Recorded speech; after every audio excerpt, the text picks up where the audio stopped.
Hi everyone, if you're new here, my name is Danny James, and in this video I'm going to be sharing with you some timeless music video effects that you can use along your projects. The reason I named these timeless is because I believe these effects have been there, but again they're not getting old, not anytime soon. So I think these should be some versatile tools that you can use on your projects going forward. Let's jump into it. Okay, I have some clips already set up in my sequence, and I want us to add a digital prism effect on this clip right here. Start by duplicating your clip by holding Alt, click and drag upwards, and then go to your effect controls. On opacity, just click on this to create an ellipse mask. I'll turn off visibility for video layer 1, and then I will expand this to create some oval kind of shape. And then it doesn't have to be equilateral, could be on this right hand side like that, and it could be uneven, that's what I mean. So let's just set it somewhere right here, and then come to your feather, increase it up to 100 plus, and then come to your expansion, and then you can also increase that a tad bit. And then the last thing, just click here to invert that selection. So with your selection like this, go to your effects, add a transform, add it to that clip, go to the effect controls, and we will scale it up just a little bit up to around 130.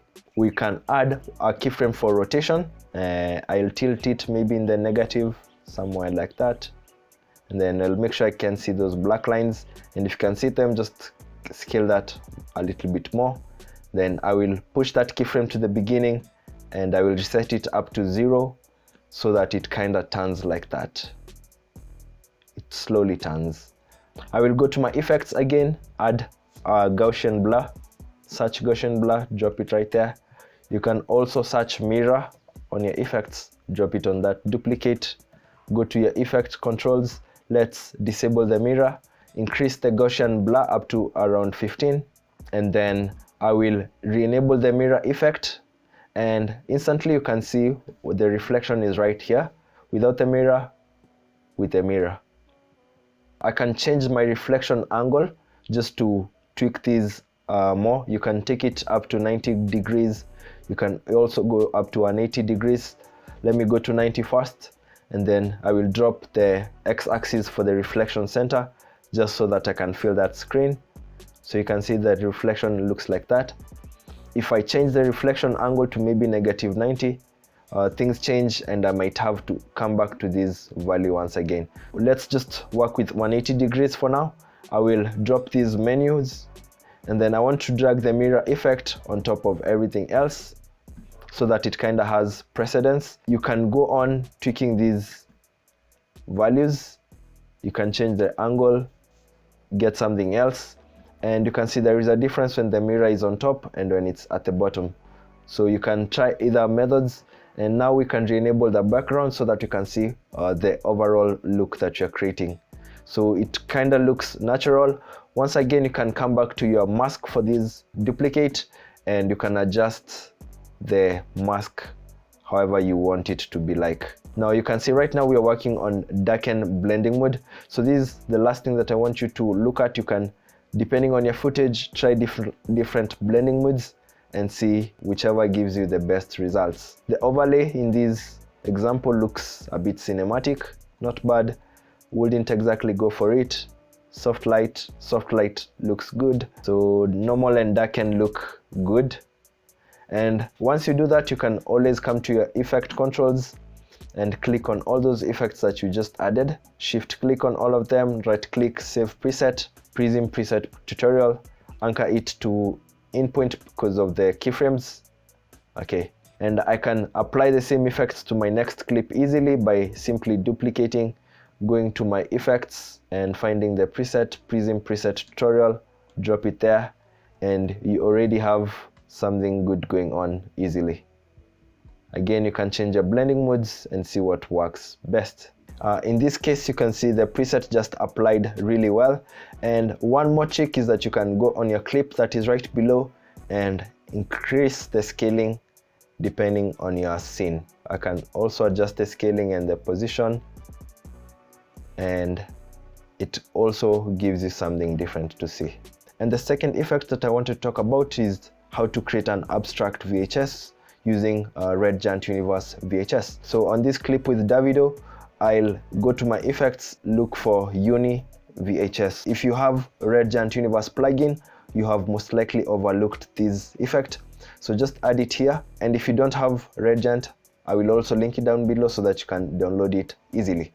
I don't know, but if you can see the difference that just dragging the Universe VHS brings to the video without the Universe VHS with it. You can tweak a few things from here just to customize it a little. You have some tape styles that you can use, some VHS kind of modes that you want. So you can try a few of them. You can also use none so that it kind of holds the initial properties for your videos in terms of color and everything. I currently enjoy using the bad VHS, and then on the frame style right here you can change so that it can be a 4:3, which I think also looks more cinematic. You also have this setting here where you can disable and enable tape damage, where you can decide if the initial properties for the video still hold. When enabled, this is what it looks like.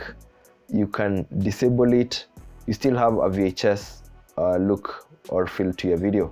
So I will enable tape damage, and then you can also enable text. Go to the text generator, go to the text size, reduce it so that the text is small, up to around 40. And you'll also have some more choices for the text, VCR or for a tape. And one more setting that you can look out for is the play status.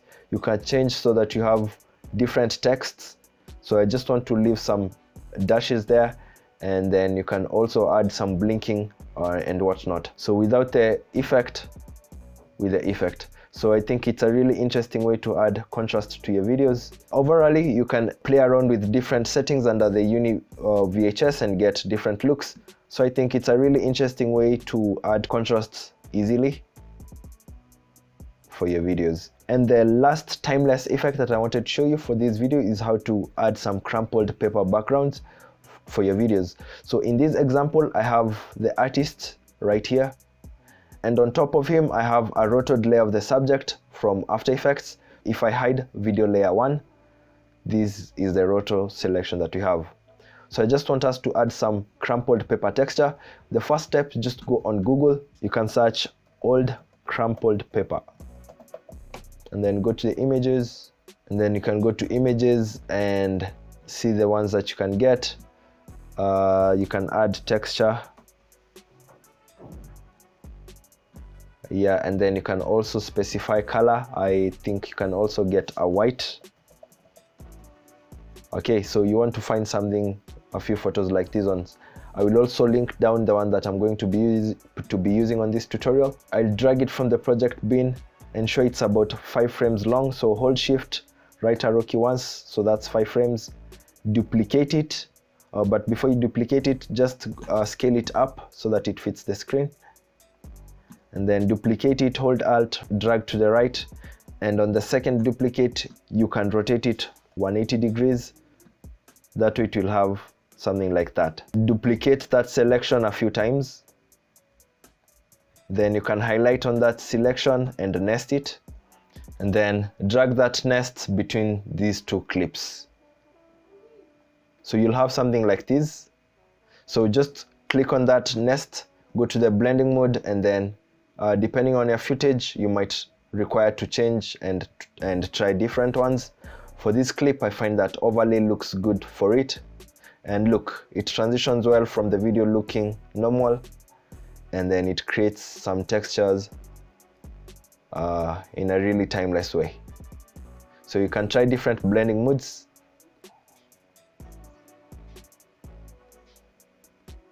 Soft light is also good, so you can try and find whatever works best for your clip. I'll go with overlay, and this is what it looks like. Yeah, that's it. Those are 3 timeless music video effects that I wanted to show you today. If you did enjoy this one, make sure to check out this other tutorial on 5 easy transitions that you can use on your music videos. Really informative, and hopefully you get all the value that you need. My name is Danny James. See you guys on the next tutorial. Peace.